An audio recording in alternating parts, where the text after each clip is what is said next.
La batalla de Gaugamela, misterios, curiosidades y teorías que definieron el imperio de Alejandro Magno. El 1 de octubre del año 331 a.C., el sol brillaba intensamente sobre las llanuras de Gaugamela, una vasta extensión de tierra cerca de la antigua ciudad de Arbela, en lo que hoy conocemos como Irak. En este escenario se libró una de las batallas más decisivas y épicas de la historia antigua. La batalla de Gaugamela, entre el imperio persa de Darío III y las fuerzas de Alejandro Magno. El resultado de este enfrentamiento no solo definió el destino de dos imperios, sino que también consolidó a Alejandro como uno de los mayores estrategas y conquistadores que jamás haya existido. En un primer vistazo, la batalla parece ser un clásico enfrentamiento entre el ejército de Alejandro, que contaba con unos 47.000 hombres, y el ejército persa de Darío, que según algunas estimaciones, podría haber superado los 100.000 soldados. Pero lo que muchos no saben es que la victoria de Alejandro sobre un ejército numéricamente superior no fue simplemente el resultado de un choque de espadas y lanzas. Fue el producto de una serie de decisiones estratégicas brillantes, un ejército disciplinado y una audaz maniobra que deslumbró. Antes de entrar en detalles sobre cómo se libró esta batalla y qué la hace tan fascinante, es importante entender las circunstancias que rodearon el enfrentamiento. Alejandro, el joven rey de Macedonia, ya había demostrado su talento militar en varias campañas exitosas, pero su enfrentamiento con Darío III en Gaugamela representaba un desafío completamente diferente. Darío, por su parte, no era un líder sin experiencia, pero las tácticas persas tradicionales no eran suficientes para frenar la maniobrabilidad y la innovación táctica de Alejandro. La batalla de Gaugamela se libró en un terreno abierto, algo que Darío demostró como una ventaja para su ejército, que contaba con una gran cantidad de carros de guerra y caballería. Sin embargo, la estrategia de Alejandro fue un ejemplo claro de cómo el uso inteligente del terreno, la velocidad y la sorpresa pueden superar a la simple superioridad numérica. La clave del éxito de Alejandro en Gaugamela no solo fue su capacidad para adaptar su ejército a las circunstancias del campo de batalla, sino también su destreza para manipular la psicología de sus enemigos. En medio de la batalla, una de las maniobras más audaces de Alejandro fue su ataque directo al centro del ejército persa, donde se encontraba Darío III.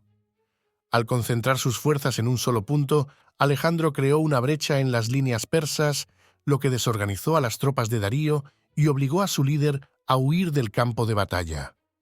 Este movimiento fue crucial para la derrota de los persas, pues, al perder a su líder, el ejército persa comenzó a desmoronarse rápidamente y los soldados persas, sin un comandante fuerte, comenzaron a retirarse en desbandada.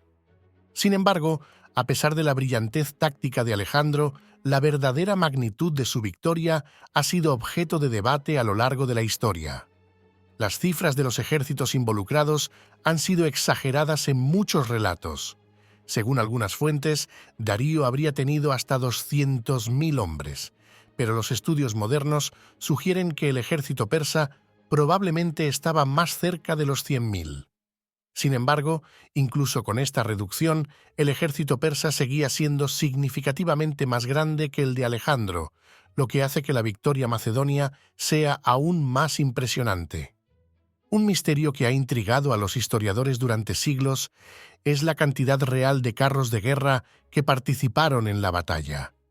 Los carros de guerra eran una parte integral de las fuerzas persas, y Darío confiaba en ellos para desestabilizar a sus enemigos. Pero al igual que los números del ejército persa, las estimaciones de la cantidad de carros varían enormemente.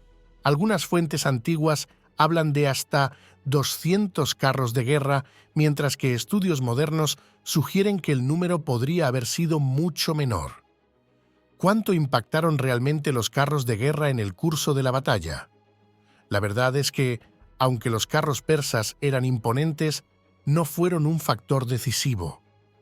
El ejército de Alejandro, con su superioridad en la infantería y la caballería, se adaptó rápidamente para contrarrestar esto. Otro aspecto intrigante de la batalla de Gaugamela es el comportamiento de Darío III durante la lucha. Aunque su ejército era mucho más grande que el de Alejandro, Darío no pudo mantener la cohesión de sus tropas frente a la maniobra de Alejandro. En lugar de mantener el control y enfrentarse al ejército macedonio en el terreno que había elegido, Darío optó por huir cuando la situación comenzó a volverse insostenible.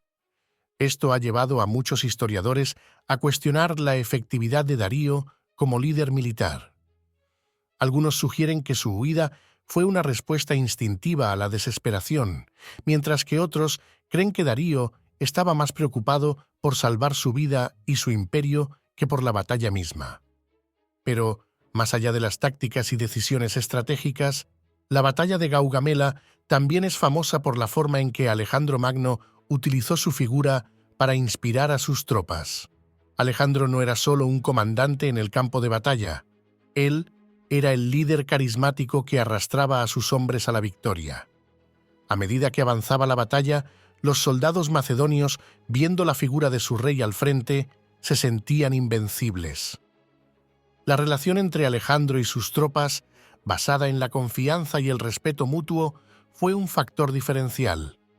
En la mitad de la historia, si te está gustando este contenido, no olvides darle un me gusta y suscribirte al canal para seguir explorando más misterios y teorías históricas.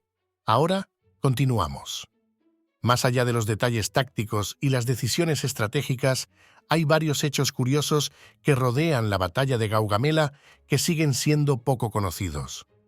Por ejemplo, se cree que Alejandro utilizó un tipo de falange especialmente efectivo durante la batalla, adaptado para hacer frente a la caballería persa.